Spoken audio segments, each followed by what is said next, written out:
everyone. Welcome to Nature on Tap. Very very lovely weather today for this. Hopefully the rain stays away, but it's actually not hot for once, which I'm very grateful. And actually, it's not raining for once this year, which is also a miracle. But yeah, very grateful for everyone to come out tonight. As usual, we just want to thank everyone. Thanks to the panel guys. They've been fighting continuously with the TVs to get them sorted. So it seems like it's all working. Big thanks to them, and big thanks to them for hosting all of this. Big thanks to PaintedDog TV who are filming this. So if any of your friends or anyone can't make it tonight, or any of our future talks or past talks, please go on to PaintedDog TV, and all our talks are filmed there, so you can rewatch them. And then finally to Scales Conservation Fund, who really help us out with a lot of our financial stuff. Amy's sitting over there, very quietly, but she does a great deal behind the scenes for us. And then finally, just to the Nature on Tap team, maybe particularly Sarah, CEO Sarah Goodman over there. Put your hand up, Sarah. Sarah does a lot of the work with Nature on Tap, so we really want to just pinpoint her tonight because she's pushing everything forward. I'm not going to waste any more time for you guys. I'm just going to hand over to Matt and Jono, and they're going to tell us about some of the work that they've been doing.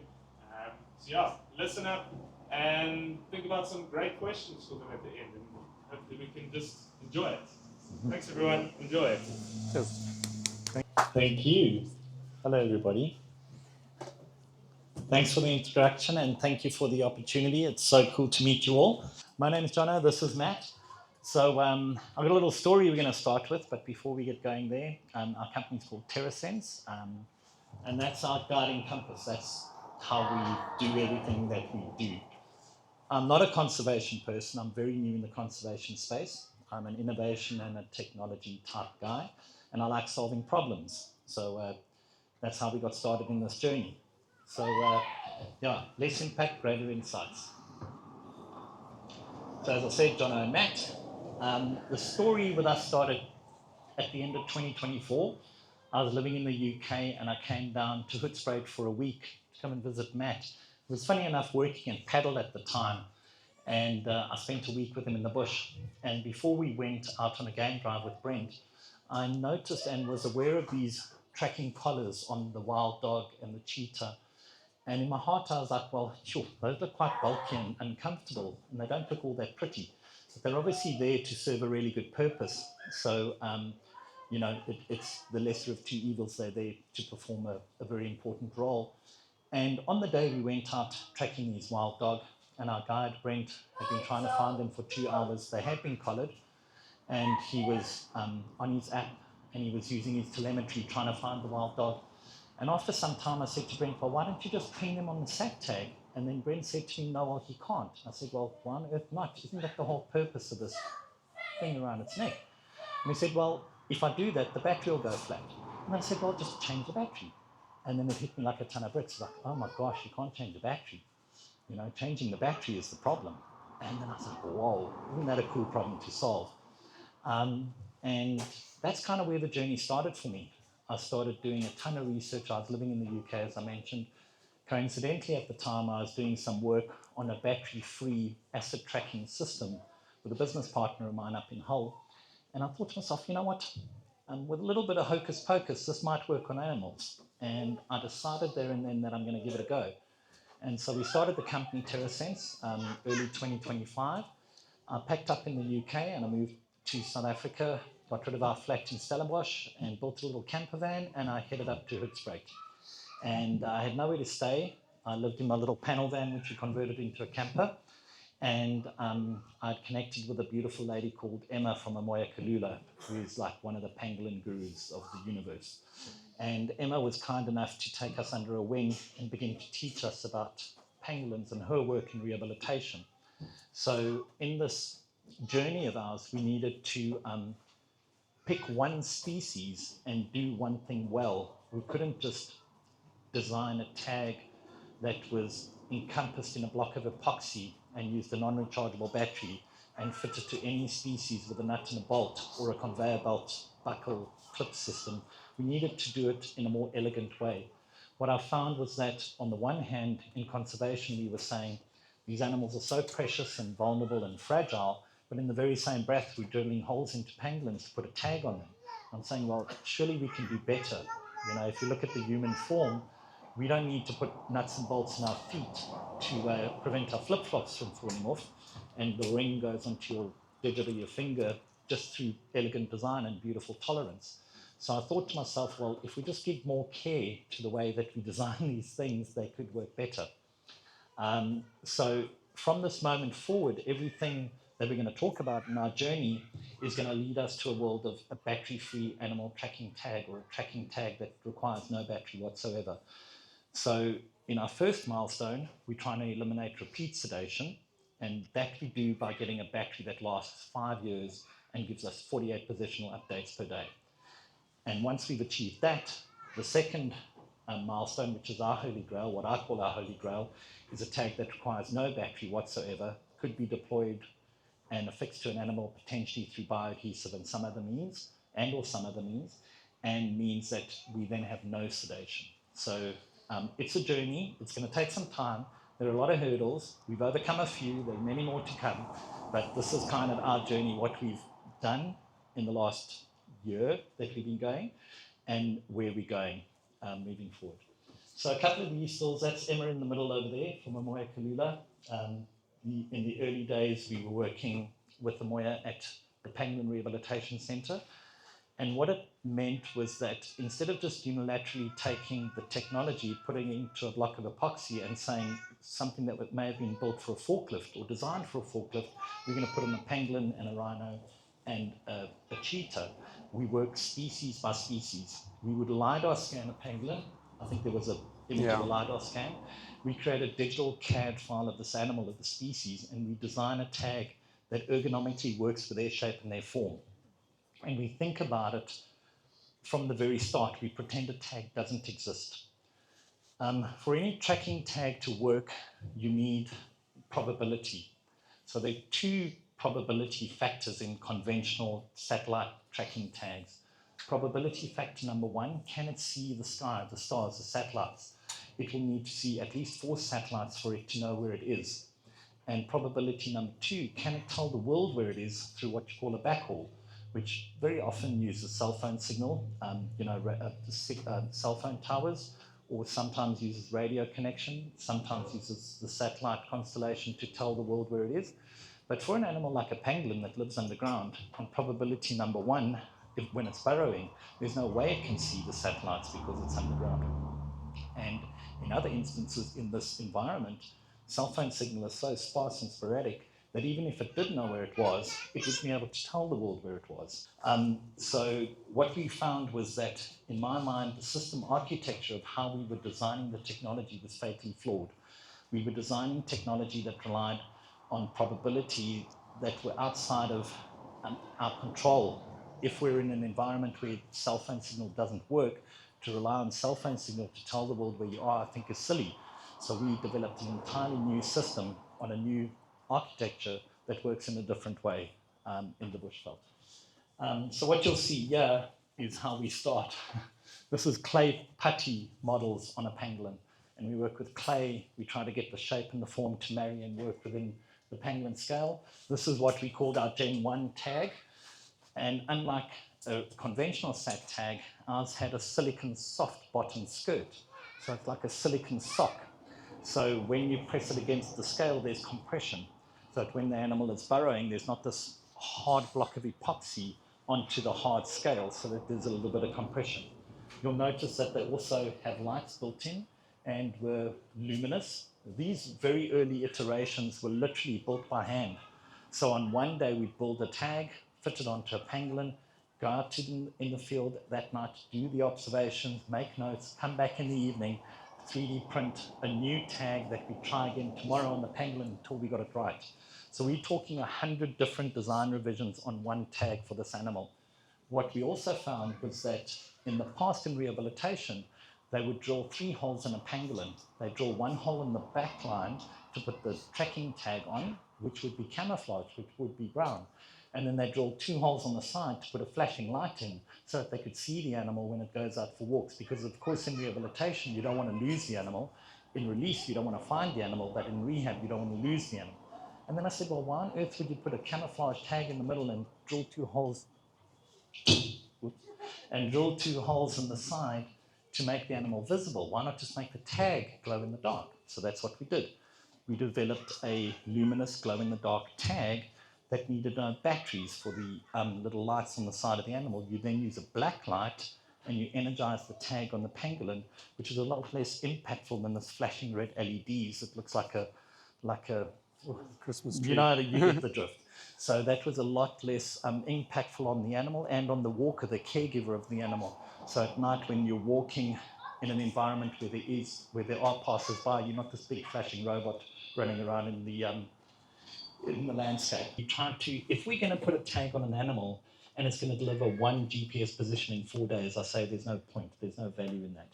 What we're trying to do is trying to see the behavior of the animal. If you're going to learn, let's learn fast. So if you're going to put a tag on the animal, let's get 500 positions per night so we can learn really quickly.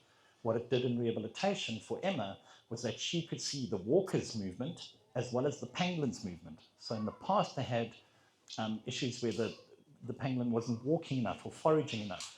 But if you've got 500 positional values per night of the pangolin and the walker in relation to one another, the insights you can achieve are really, really good. So that's what we did. After Gen 1, we went to Gen 2, and Gen 2 was the world's first wirelessly charged, waterproof, fully rechargeable tracking tag, SAT tag. And I was like, the problem of the battery that started this whole journey was I couldn't understand why we were putting non-rechargeable batteries in a satellite tracking tag. It would be the same as you throwing away your iPhone every time the battery ran dead. And we then deploy helicopters with vets and we dart an animal to change a $2 battery. And that felt for me illogical, as though it was an illogical thing to do. So what we did is we built a fully rechargeable system that in pangolin rehabilitation will last for 10 years. And the only reason I believe it hasn't been done is because if you're a hardware manufacturer and you produce a rechargeable tag in rehabilitation, the total addressable market for pangolin rehabilitation of the 10x pangolin is probably 300 units. That means there's not very much business to be done, if you know what I'm saying. But in my opinion, you can't be in this game if it's for greed. It's got to be for the right purpose.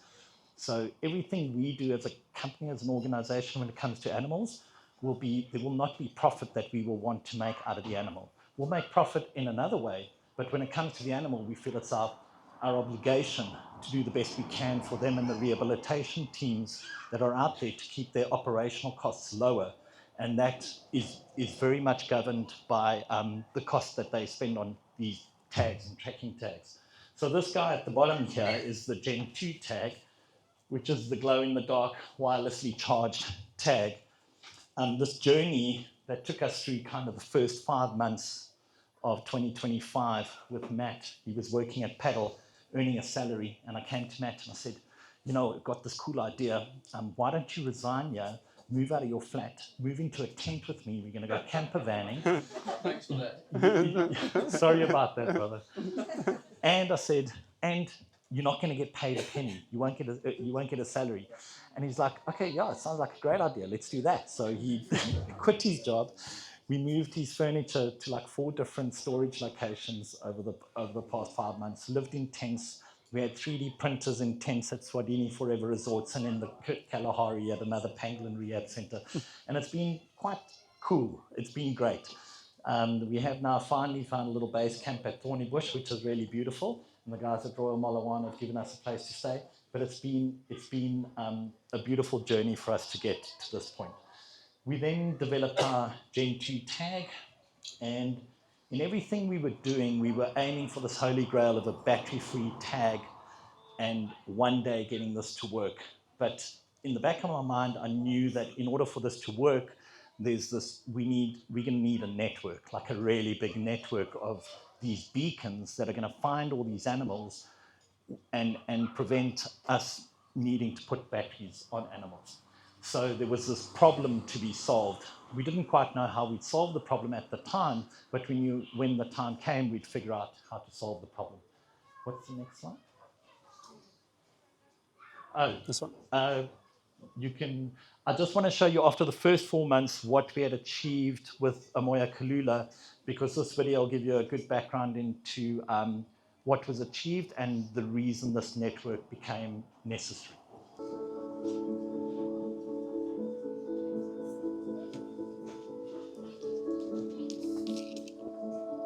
Can you just unlock here? 7512 220.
Hi, Jono.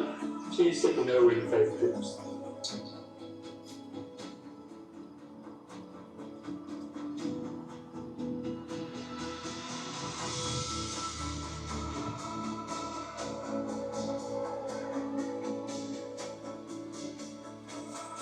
Saints just made a synthesis location. She's doing really well. You can block sedation today.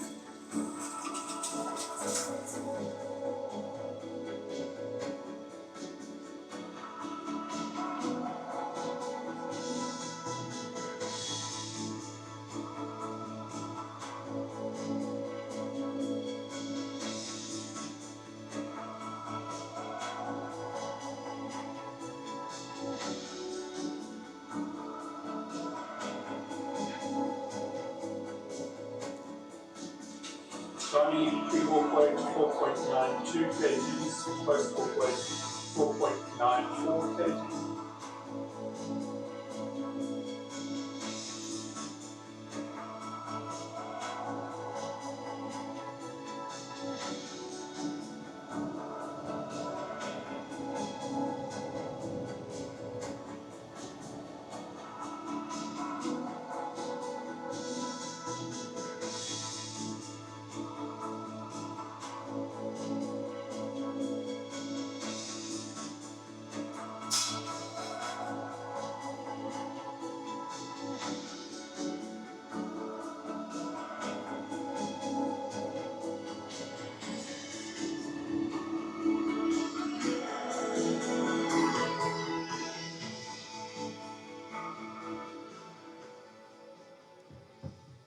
Check.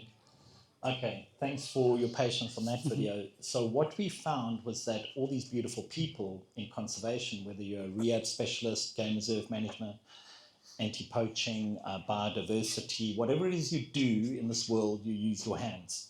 So we found that in certain instances, we'd have a scribe next to a rehabilitation specialist or a biodiversity person writing down things on paper.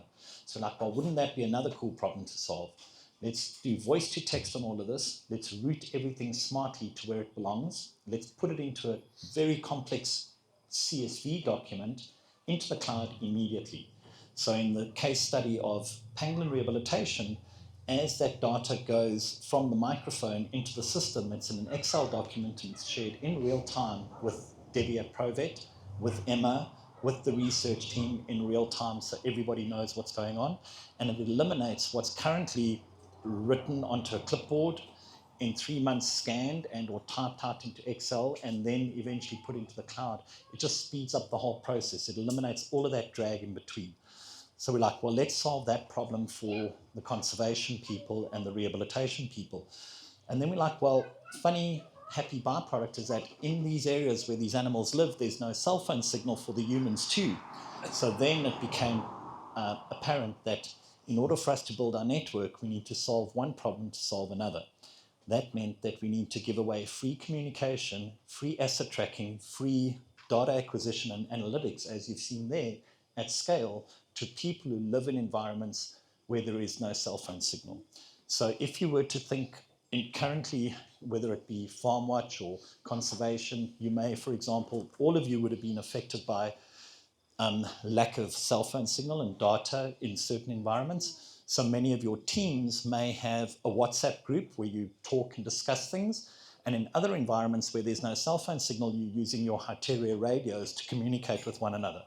So what we then did is we said, well, let's solve all these problems in one go. We've developed an app that works offline, in other words, without cell phone signal, that works with cell phone signal, replaces your WhatsApp communication, and gives you full connectivity to your team and does very advanced data analytics, as you saw there, to the nth degree in one app that's on your phone for your entire team. It's also multi-language, so Koos the farmer could talk to Sipho the tractor driver. He could talk in Afrikaans and he could say, Sipho, gaan ploeg vir my daai veld op die noorde kant. And on Sipho's phone, he would read that in Zulu. And Sipho would then action the task, do his job. Koos can monitor the movement of the tractor. And Sipho would then harvest, for example, the oranges and would put them on a scale and they would be weighed. And all of this would be stored in this really cool app that we built. So we've designed an app that solves a problem for people who live in an environment where there is no communication or very rudimentary communication. And in return, we get these passive beacons that help us find these animals that are important to us at scale, and eventually one day get to a point where we can have a smaller tag and ultimately a tag that has no battery on these very important animals. Right, so I'm going to hand you over to Matt, who's going to quickly show you this cool app. Now, to be fair, it's in the work. It's been going for a month. We'll probably be done in about a month's time, but we'd like to show you where we are thus far. And at the end of the talk, any of you would like to try out the app, you can download it currently only on the Apple Store, on the App Store. It's called TerraField. We'd love to get your comments and input because we're here to learn from you guys. So we're building an app for you people, so we'd like your input to tell us what to do to make it cool for you guys. So I'm going to hand you over to Matt. Thank you. Cool, thank you.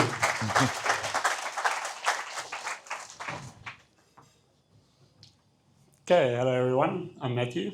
It's good to be here. I think I've been to a number of Nature on Tap talks and even filmed them right in the beginning. So now I'm finally giving one. Okay, so I'm going to go through our app and show you everything that we're trying to do, collecting things all into one place. The important part that everything that you see can work all offline, which is exactly what we need when you're out in the field or in Kruger or wherever you are, either in conservation or in farming, agriculture, and on the rural roads around here or anywhere where there's no cell phone signal. We've gone through the multi-language transcription, and the reason that that's important is because the app has been designed to be primarily used with voice. Often we find that people are using their hands in situations, whether it's weighing pangolins or driving a car. So everything that you'll see is primarily voice. You can do text if you want to. But as I go through, I think you'll see what I'm talking about. So in our first tab, we have our observations. And these can be anything that's current. It can even be something like a fence break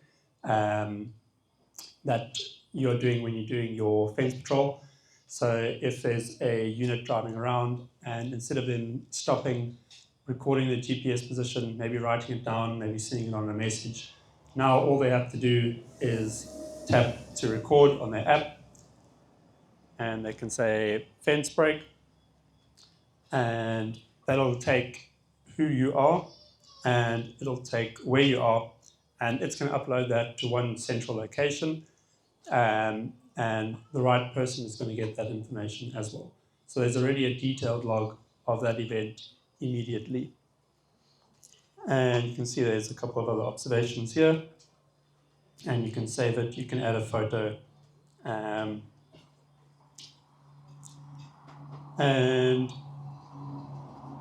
if I go into reporting, these can be sort of something that's more long-term.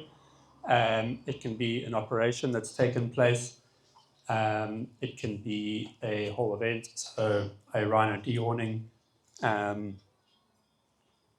And in the same way, you can add voice, you can add text, and you can also add your photos. So it might be something that you've seen on the reserve that you need to document. And it all goes into the same report. And it will all go into one place, ready to be seen and ready to be analyzed.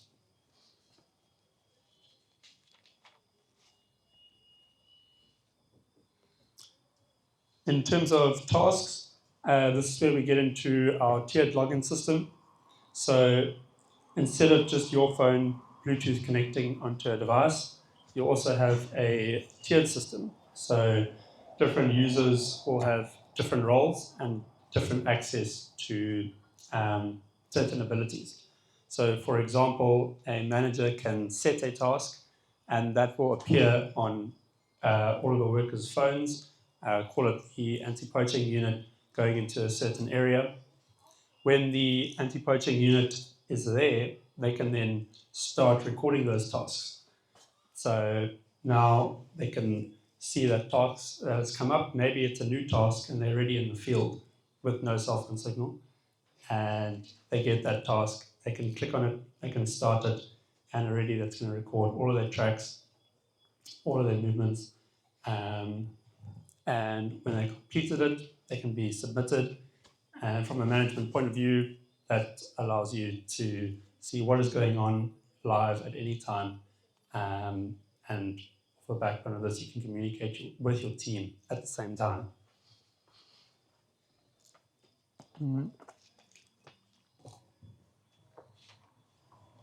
This can also be extended into operations that go outside of your reserve.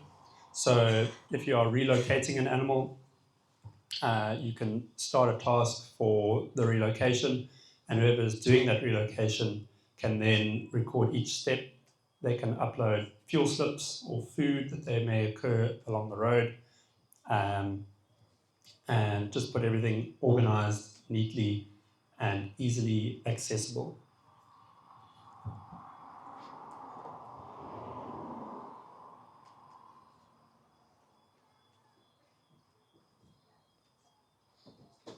And of course, from a reporting point of view, that also makes it a lot easier to find all your information for an annual report at the end of the year. And now data is not fragmented across multiple platforms. So if it was fuel costs and slips, that could be in a CSV or in a different program. Or animal movements could all be on Earth Ranger or wherever. But with here, everything is again now in one place, easy to find. The SOS emergency speaks for itself. If you are in need of assistance, wherever you are, you can send that alert. It'll do a 10-second recording of whatever is happening, so you can speak to it and say something like you've broken your leg, and then it stops after 10 seconds, and then it's going to send that message out to everyone over our network. And of course, working offline again. And that brings us to our map side. So we've got various items that we can see, on the map. And these are all connected to those different tabs that I showed you. So whether it be an event that's happened. I'll drive for you. You can talk. Thank you. I'll drive. So whether that's been an event that's happened or one of your animals, it's all going to be overlaid on one map. There we go. And obviously, if anything happens, it's going to be updated. and all of your team members are going to be able to see it in real time. Obviously, certain critical animals won't be shown on the map depending on who you are, and that's where the tiered login is important. But if you are someone who has permission to see everything, then you'll see it all on one map. So Jono is just demonstrating now the comms side. This is the offline texting section. It works off radio, so normal text messaging, which means it can travel very long distances over our network. And even if your phone is in flight mode, you can be texting different people. Some of the people who have our nodes with them and the app in the audience might be receiving these messages. And then, okay, you want to be fine. Yeah. Okay, so find is an option that we realize can be useful when you are, well, pangolins is actually a great example. When you are in the field and you're getting closer and closer to a pangolin, it's often dark. And this can be when you're following up on them in the wild, you're going to check on them, even if it's just visually, and you're looking at your phone for that last GPS position, for example, and you're getting closer and closer, but now you're staring at your phone, but in actual fact, you want to be looking out in the bush in front of you and seeing what's happening. So with find, it knows where that animal was last, and it's going to use your phone's compass to point you in the right direction with not just the arrow, but also the vibration in your phone. So when you're on the bearing with your phone, you'll get a small vibration in your phone, and then you know to continue in that direction. And as you get closer and closer, the updates can come more and more frequently. So it gives you that resolution and that distance of precision that you need to take you right to the animal. Hey, Terra. Okay, so with Hey Terra on the right, this is something that maybe some people haven't thought of, and we see it to be useful in a number of ways. It works by looking at all of your local data and using a local AI model, so it's not going into the cloud. It's all your data, it's all secured on your own network, and you can ask it any questions you like about your data. So whether that is in agriculture of a farmer trying to know how many oranges they farm today, or a taxi driver looking at mileage and fares and how much money they earned, all of that can be available just with the voice assistant. That's about it. I think that's... And yeah, that we've done. is there one more? Which one? Oh yeah, there's one more. Okay. So another thing you'll see in comms, we've got a couple options here: voice call, video call, send message, and team channel. The send message is what you saw earlier of messaging individuals. The channel messages are just to message everyone, so think like a WhatsApp group and to communicate with everyone very quickly. The voice call and the video call is what we're most excited about, and that works with Nomad Pro that's sitting on the table here. And this is going to allow you to do a video call with anyone else in your team while you're in the field. And Without cell fencing. Oh, sorry, Yeah. the speaker's terrible. but that's going to be without cell phone signal. So obviously when you're in the middle of the bush or you're in the bottom of a valley, you can't get any information out of there. But now with this connected into the network, you'll be able to send videos, have live video calls with your team. Whether you want to use that for chatting to your friends, hopefully not. But we see this as a really good use for security. It can go into security cameras as well, mobile PTZ cameras or mobile security cameras that can be moved at any point, and you can now get a live picture from your security camera from anywhere on the reserve. Traditionally, you would set that up with a point-to-point link, which is very directional. So it's a lot of effort that goes into moving that camera and setting it up and getting it all lined up correctly.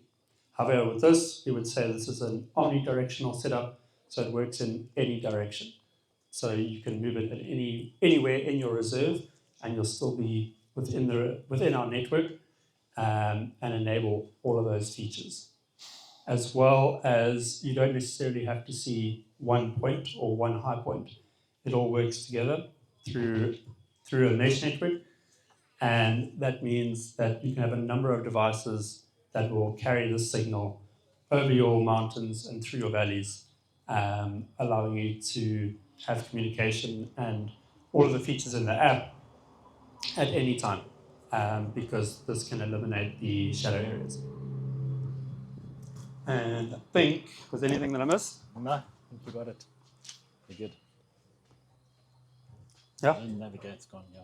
No, you Cool. got it. Good. Thank you, Matt. Thank you, Matt.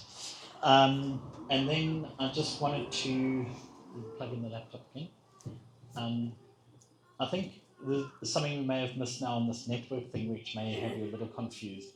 What we've just spoken about is our ability to connect teams in vast African landscapes where there's no cell phone signal.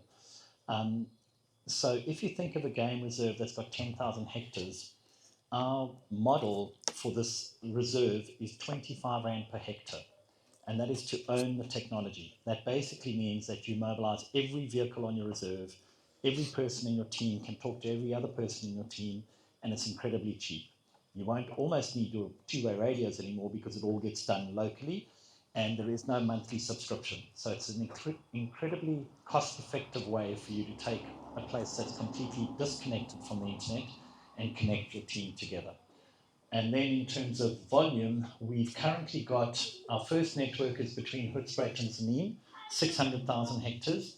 And then we've got a total of approximately 1 million hectares that we've deployed in under 12 months. To give you an idea of the cost of what a network would cost, it's incredibly cheap. We've got 3 main routers between here and Zanin, one on a mountain, I think it's called Spitzkop, which is at Gravelot, one at PaintedDog on their tower over in Rietspruit, and another one in Zanin near Machuba's Kloof. Those 3 towers cost 24,000 Rand collectively, and they join 600,000 hectares of space together. So it's incredibly cost effective. It's not designed for massive amounts of data, but what it's designed for is massive amounts of space. So these nodes can get very clear communication, important communication. I have a flat tire, I've broken my leg, send help. What Matthew was talking about in terms of analyzing and the analytics in the app. Imagine you're doing a cheetah relocation and you leave on Monday and you're going for 2 weeks. In the app, every minute of the day, your movement is tracked. Every time you stop at the filling station, you just take a picture of your receipt, your cheeseburger, whatever. At the end of next month, the owner of the reserve can simply talk into the app and say, how much did that cheetah relocation cost me? And within 10 seconds say, it cost you 24,812 Rand. Literally, because it knows the mileage, it knows the fuel slips, it knows the cheeseburgers that are allocated to that project. So that's what the Hey Terra thing is all about. So, you can play through this, Matt. And then in terms of resolution, I just wanted to show you what we are getting. We're getting a GPS position of every person, every foot patrol, every vehicle, every 60 seconds. So it's behavior, it's not just where something is. So this is Earth Ranger, and you'll see the heat map begin to form. That is 190,000 GPS positions in 3 weeks. So the amount of data that the system acquires and keeps and stores from a quality assurance point of view and from asset tracking and from a management point of view is just unbelievable. So that's kind of how the network works. And the happy byproduct of every reserve that goes onto these kinds of networks is that they passively help us find the elephants and the rhinos and the pangolins. And by joining on the network, they bring down the battery requirement on these animals and ultimately get to a point where the animal doesn't need a battery at all. So Olifants West, Transfrontier Africa, are moving onto our system. We begin deployment next week with them, and there are approximately 40 vehicles in their reserve. So then every animal that goes onto their reserve or near their reserve with our technology will be able to be using a tag that lasts dramatically longer, costs dramatically less, and is better for the animal in the long run. I think, next slide. Oh, That's it's just just the this heat one. map. And there's the Slide. number of points. Oh, yeah, 250,000 GPS points in 3 weeks. And then some of our cool supporters that have helped us along this journey so far. We've only worked with pangolins so far, but Emma Ramoya Kalula, without her, we wouldn't be here. She's given us everything we needed, all the knowledge and experience that she's had for all these years. She's helped us and shared that knowledge and wisdom with us. And then some of the sponsors that have helped us financially design a better tag for pangolins and build cooler tech for animals. So yeah, a big thank you to all of them. Some of them are from the UK and some of them are local, just around the corner. Thank you guys, we appreciate you. And I think that is it. Now we go for, anyone got some questions? We've got 10 minutes for questions. Hello. Yeah. Yes, sir. Thank you. And everything going through the network. Yes. If someone is, I'd say someone's in the UK and he wants to be part of a conversation, how long does it take to get them? Does it go through the network, obviously then to the cloud, and someone talks on the phone? And Very it good goes question. back, but how long does it take to Want to run around. Yeah. the guy in the Yes. UK has someone to hear? So the question was, we have a system that works offline without cell phone signal. That is a radio system. Now, in any reserve, we'll have one of the nodes will be connected to the internet. And that then takes the radio network into the cloud. You could be in Germany and you could be talking with somebody with no cell phone signal in the middle of red sprite.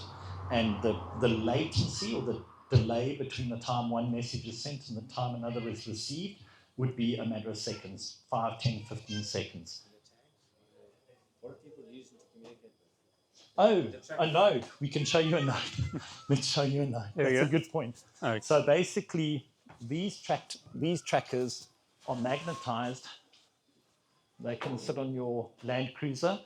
They can sit in the cabiole of the vehicle. They can sit on a belt clip on your body. There is also a smaller belt clip version for day walkers. So if you've got people that are doing hikes through treacherous terrain and they're visitors at your reserve, they would wear a little belt clip that's also wirelessly charged. And it's really a search and rescue item. What you could also do, we've got a magnetized version that sits on a car. So now imagine the Kruger Park or any big reserve where you have self-drive vehicles or you have contract workers coming in. Sorry, the microphone keeps cutting off. And what they would then do at security when they arrive, they would get one of these, put in the vehicle. If they speed, we marry that speeding enforcement action to that vehicle for that contractor.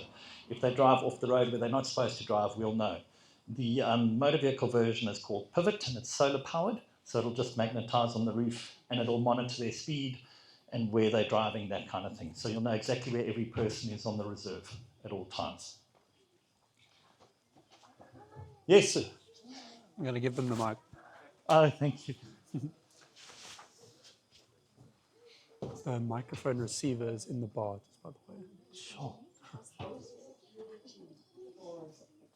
the security for the network? If you signal could be interfered, or somebody could break into it and then track all the animals? That's a very good question.